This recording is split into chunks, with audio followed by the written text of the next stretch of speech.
우리가 사도행전을 통해서 그 초대교회의 역사를 보는데, 초대교회 역사는 다른 말로 하면 바로 복음이 예루살렘에서부터 확산되어서 퍼져나가는 역사입니다. 그러니까 복음이 퍼져나가는 방법이 여러 가지로 다양합니다. 시간, 장소, 방법 모든 게 다양한데, 오늘은 또 하나의 방법을 봅니다.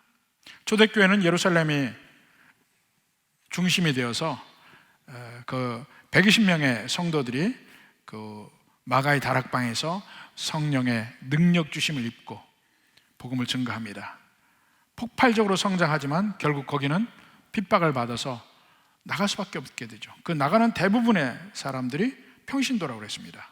사도들은 거기 있었다고 그랬어요. 평신도들이 나갑니다. 그래서 그 중에 하나가 빌립이 사마리아에 가서 전도하는데 엄청난 역사를 보게 됩니다.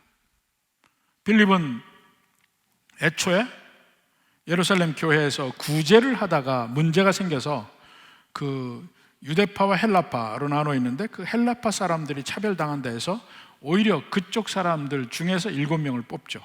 그 중에 하나가 빌립인데, 성령이 충만한 사람, 지혜가 충만한 사람, 그가 예루살렘에서 성도들이 다 흩어져 나갈 때 그는 사마리아에 가서 복음을 증거합니다. 그런데 사마리아에서 놀라운 역사를 경험하게 됩니다.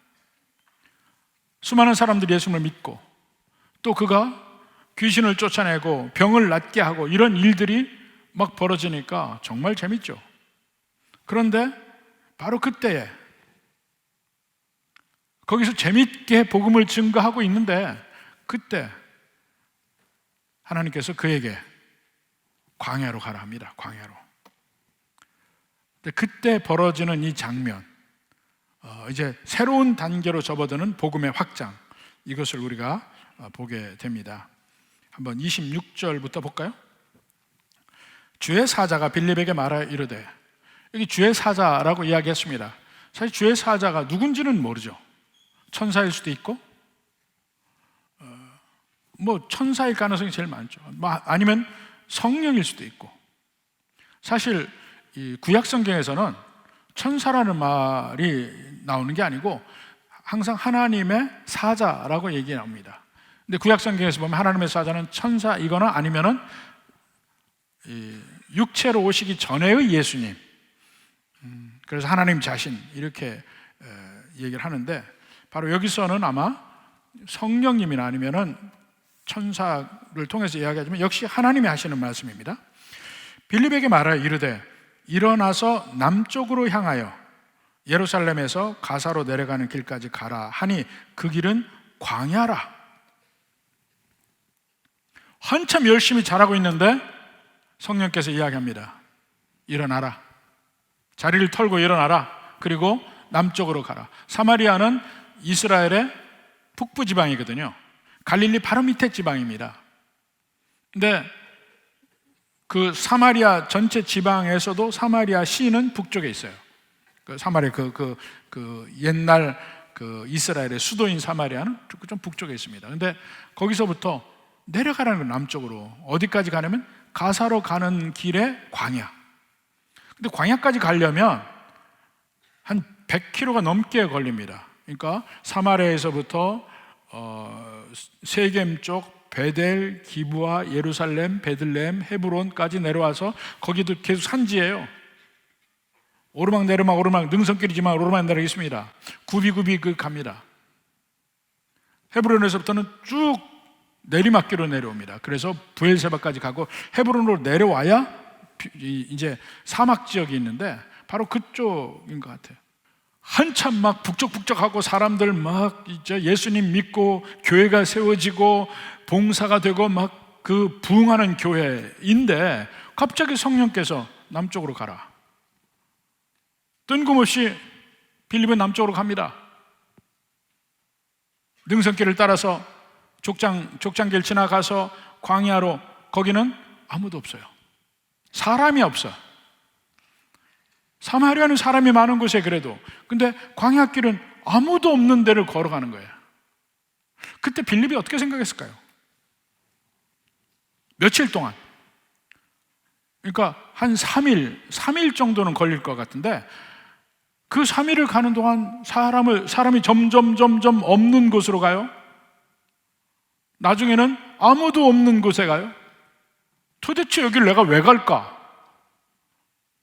나는 지금 전도의 열정이 막 끓고 있는데 아무도 없는 곳에 왜 가라고 했는지 이해도 못하고 불평도 나왔을 거예요. 사람을 만나야 전도를 하죠. 근데 그때에 예루살렘에서 그 가사로에서, 그게 이제 보통 가는 길입니다. 이집트 쪽으로 해서 아프리카로 가는 길이 그 가사로에서 지나가요. 바로 그쪽에서 만나는 사람이 있죠. 27절부터 봅니다. 일어나 가서 보니 에티오피아 사람 곧 에티오피아 여왕 간닥의 모든 국고를 맡은 관리인 네시가 예배하러 예루살렘에 왔다가 돌아가는데 수레를 타고 선지자 이사야의 글을 읽더라. 사실 이것이 굉장히 특별한 사건입니다. 특별한 일이에요, 사건보다도. 왜냐하면 그가 이사야서를 읽었다는 거야. 근데 지금의 입장에서는 이사야서 읽는 게 뭐가 대단한가 싶으면 그때는 대단한 일입니다.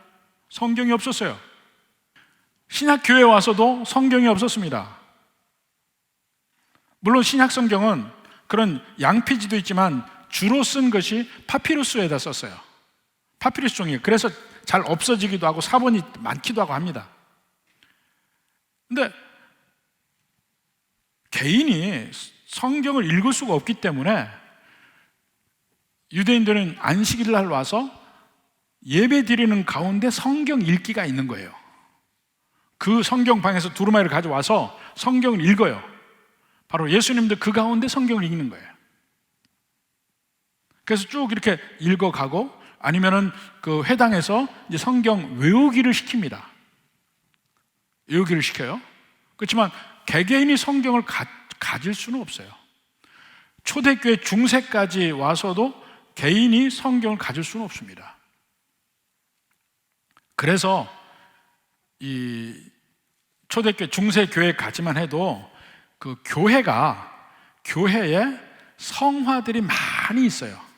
근데 그 성화들이 그냥 있는 게 아니고 많은 경우에 그 성화가 쭉 도배를 해서, 초대교회 가면 도배를 해서 스토리가 되어 있습니다. 예수님이 그 나시는 거, 뭐 세례 받는 거, 뭐 하는 거 쭉 그 스토리가 돼서 예수님의 생애를 다 그려놓은 성화가 있는 이유가 성경이었기 때문에, 교회 와서 성화를 보면서 복음을 가르쳐야 되기 때문에 성화들이 발달했던 거예요. 개인이 성경이 없죠. 아무도 개인이 성경을 가지지 못하는 때 이 사람은 이사야서를 읽고 있다는 거야. 그러니까 이 사람이 엄청난 돈이 있고 재력이 되고 한 나라의 재무장관이잖아요. 그러니까 그런 모든 면에 대해서 이사야서를 본인이 가지고 있었던 것 같아요. 그러니까 이사야서를 읽는다는 것이 아무런 우리에게는 감흥이 안 와요. 이때는 엄청난 사실입니다. 사실은 이런 두루마리를 개인이 가지고 있어? 근데 그걸 읽고 있다는 말이에요. 그러니까 이것이 그냥 평민을 전도한다는 거와는 전혀 다른 개념입니다. 정말 여러 가지 재력도 되고 이런 사람에게 복음이 증거가 되는 것입니다. 그래서 이사야서를 읽고 있어요. 엄청난 일이라는 거죠. 그런데 그때 성령, 29절에 성령이 빌립더로 이르되 이 수레로 가까이 나아가라. 거기까지는 빌립이 가면서 도대체 아무도 사람을 못 보는데 지금 전도하는 사람 여기다 놓고 이게 무슨 짓을 하는 겁니까 하나님? 할 수도 있었을 거예요. 근데 한 수레가 있는데 거기 가까이 가라는 거예요. 광야니까 뭐 바로 보이죠. 그래서 달려가서 보니까 선지자 이사야의 글 읽는 것을 듣고 말하되 읽는 것을 깨닫느냐. 왜냐하면 못 깨닫죠. 못 깨닫는 게 뭐냐면 그 당시 모든 유대인들은 메시아를 기다리는데 승리하는 메시아를 기다리잖아요. 메시아가 오면, 왜 기다립니까? 메시아가 오면 이스라엘이 회복하고 로마도 다 멸망하고 다른 모든 열방을 다 물리치고 오직 세계의 중심이 이스라엘이 될 것이고 모든 만국의 왕들이 와서 이제 우리에게라서 우리 여호와 하나님께 머리를 숙이리라. 이것이 그들이 고대하는 거예요. 승리의 메시아, 영광의 메시아, 능력의 메시아를 고대하고 있는데 이사야서 53장은 고난받는 메시아를 이야기하고 있습니다. 그러니까 그가 그러한 이 성경을 읽고 있을 때 이해가 안 되는 겁니다. 이게 누구냐? 대답하되 31절에 지도해 주는 사람이 없으니 어찌 깨달을 수 있느냐고 빌립을 청하여 수레에 올라 같이 앉으라 하니라. 읽는 성경꾼은 이것이니 일러스되 그가 도살장으로 가는 양과 같이 끌려갔고, 이사야서 53장 고난받는 메시아, 그러니까 그 죽임당하는 메시아를 얘기하잖아요. 그래서 33절 끝에 보면은 누가 그의 세대를 말하리요 그의 생명이 땅에서 빼앗기미로다 하였거늘. 그 내시가 빌립에게 말하되 청컨대 내가 묻노니 선지자가 이 말한 것이 누구를 가리킴이냐? 자기를 가리킴이냐 타인을 가리킴이냐? 그럴 때 빌립이 입을 열어 이 글로 시작하여 예수를 가르쳐 복음을 전하니. 이렇게 올 수밖에 없죠. 이사야서 53장이니까 그 말이 또 연결이 되는 겁니다. 빌립도 이 말을 이해하고 있었기 때문에 설명이 되는 거죠. 그렇게 해서 그가 진정한 복음을 영접하고 예수님을 영접하고 고난받는 메시아인 예수님을 알게 된 것이죠. 자, 성경을 가르쳤죠. 그 다음에 이제 믿게 되니까 36절에 세례를 줍니다. 길 가다 물 있는 곳에 이르러. 물이라는 건 광야니까 아마 오아시스 정도가 되지 않을까 생각합니다. 이르러 그 내시가 말하되 보라 물이 있으니 내가 세례를 받음에 무슨 거리낌이 있느냐? 이에 명하여 수레를 멈추는 빌립과 내시가 둘 다 물에 내려가 빌립이 세례를 베풀고 둘이 물에서 올라올세, 이렇게 얘기합니다. 그리고 나서 마지막 에필로그 나옵니다. 40절에 빌립은 아소도에 나타나 여러 성을 지나다니며 복음을 전하고 가이사랴에 이르니라. 가이사랴는 그 해변가로, 이스라엘의 지금의 해변가로 해서 거의 북쪽 갈멜살 직전까지 가면 거기에 가이사랴라는 그 항구 도시가 나옵니다. 옛날 그 가이사랴 유적지도 있고 히포드롬도 있고 항구도 있고 그렇습니다. 근데 거기에 갔죠. 근데 빌립이 그 가이사랴에 정착을 한 것 같아요. 왜냐하면 나중에 사도행전 21장 나중에 보면 21장 8절에 봅시다. 사도행전 이튿날 떠나 가이사랴에 이르러. 누가 떠나냐면 바울의 일행이에요. 마지막 3초 전쟁 다 끝나고 예루살렘으로 갈 때 이제 막 그 팔레스타인 땅 입구에 도착한 게 가이사랴예요. 가이사랴에 이르러 7 집사 중 하나인 전도자 빌립의 집에 들어가서, 그때 빌립이 가이사랴에 살고 있는 거예요. 머무니라 그에게 딸 넷이 있으니 처녀로 예언하는 자라. 그때까지도 예수님 잘 믿고 교회 리더로서 활동을 하고 있었던 것을 봅니다. 이렇게 해서 빌립이 에티오피아 내시를 전도하는 이 모든 장면들이 나오는데 이것이 굉장히 중요합니다. 전도의 역사에 있어서. 여기서 보면 우리가 알 수 있는 것이 몇 가지 있어요. 몇 가지 보면 제일 첫 번째로 이 전도라는 것이 하나님이 주도적 역할을 하시는구나 하는 것을 알 수가 있습니다. 하나님이 주권적으로 역사하세요. 먼저 복음이 증거되는 장소도 하나님이 정하셔요. 처음에는 예루살렘이었습니다. 예루살렘 부흥했는데 핍박이 가해지니까 그 다음에 흩어지잖아요. 이제 사마리아, 빌립이 사마리아 가서 복음 증거할 때 엄청나게 부흥하고 복음이 흥황합니다.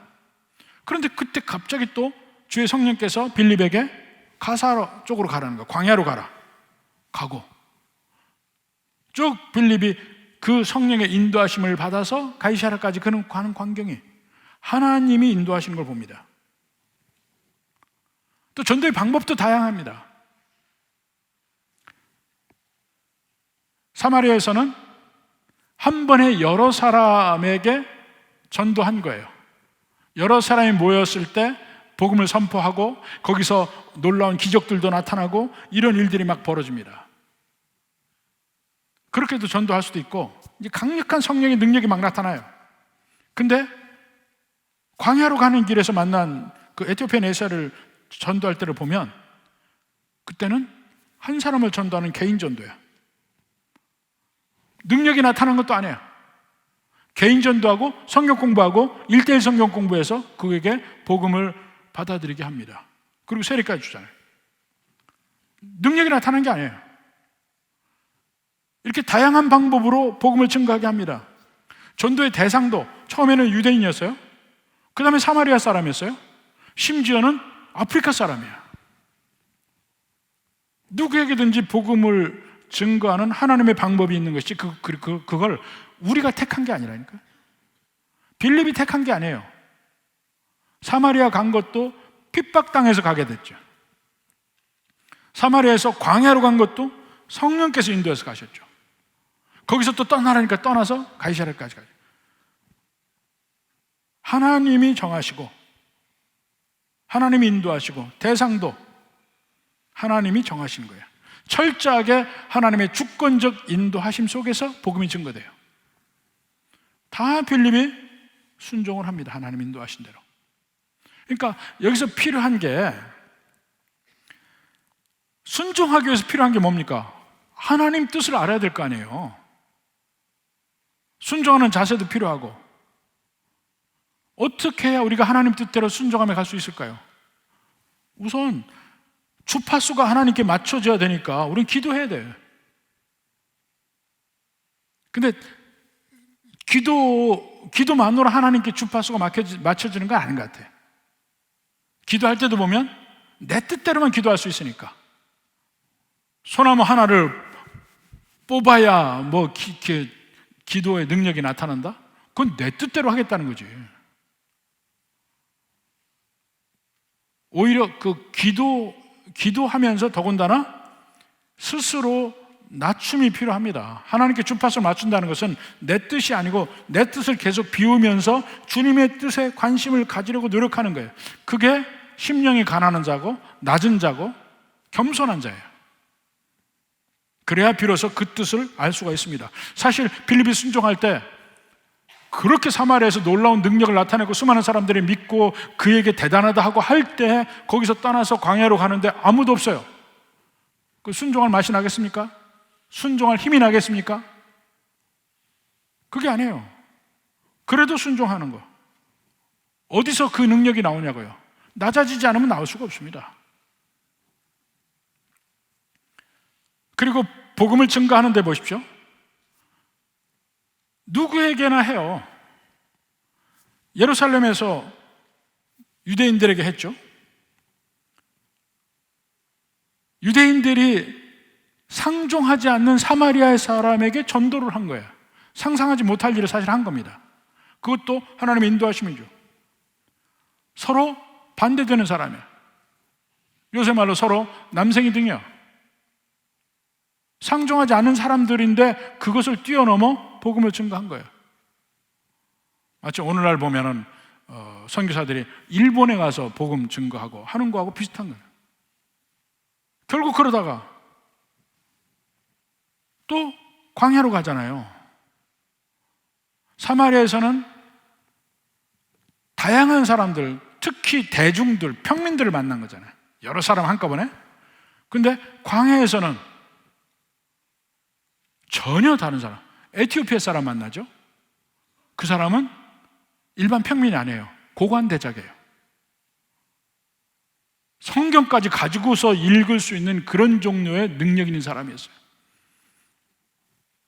그러니까 누가 되든 간에 지위, 고하를 막론하고 복음을 증거한 겁니다. 성령이 인도하신 대로.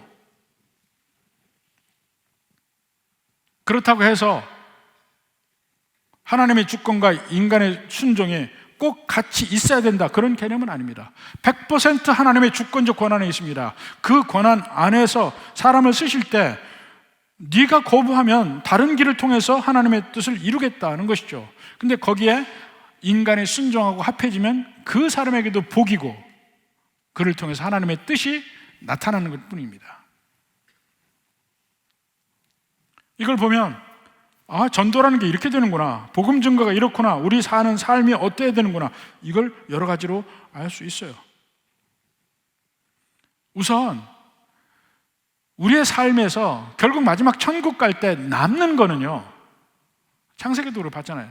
결국 남는 거는 내가 얼마만큼 많은 사람에게 전도했고 구령의 열정으로 살았는가, 그것만이 남는다니까요.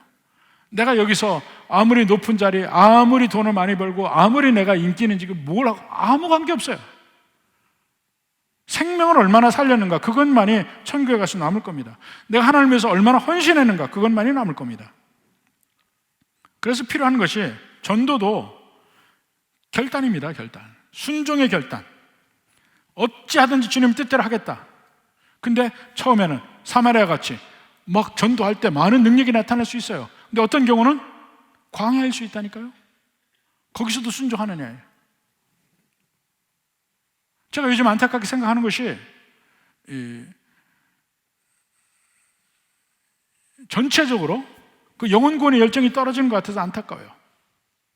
그리고 소위 말해서 옛날에 우리가 신앙생활할 때 그 야성이 자꾸 떨어지는 것 같다는 게 얘기합니다. 신학생도 그렇고 일반 성도들 그렇고 옛날처럼 그렇게 뜨겁게 영혼구원에 대한 그 열정이 넘치는 그런 면이 부족해졌다는 거예요. 필립처럼 사마리아 놀라운 능력 받느냐? 이제 광야 가라. 거기는 안 가요. 이럴 가능성이 많다는 거죠. 근데 끝까지 주님 뜻대로 순종해야 되겠다는 마음이 있을 때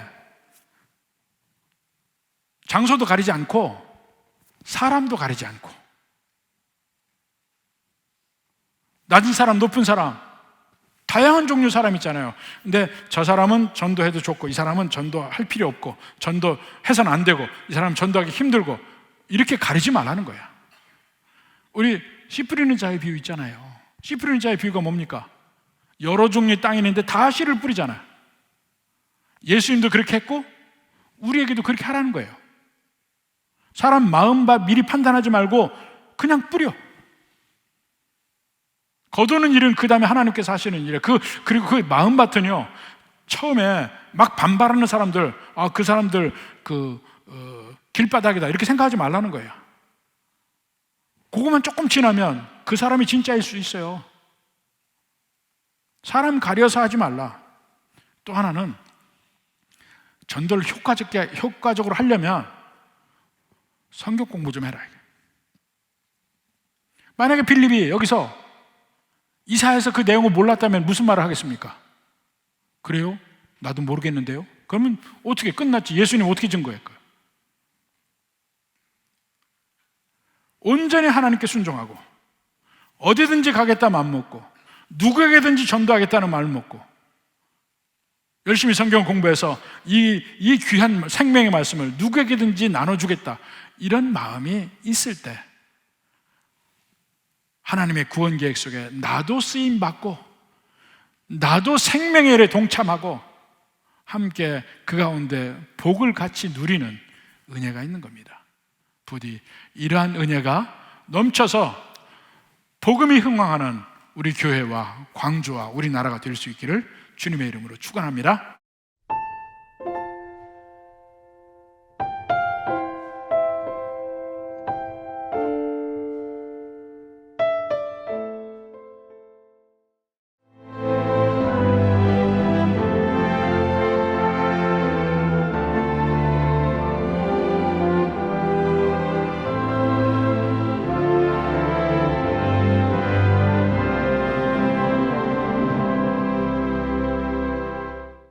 만약 섬에 색을 입힌다면 어떤 일이 생길까?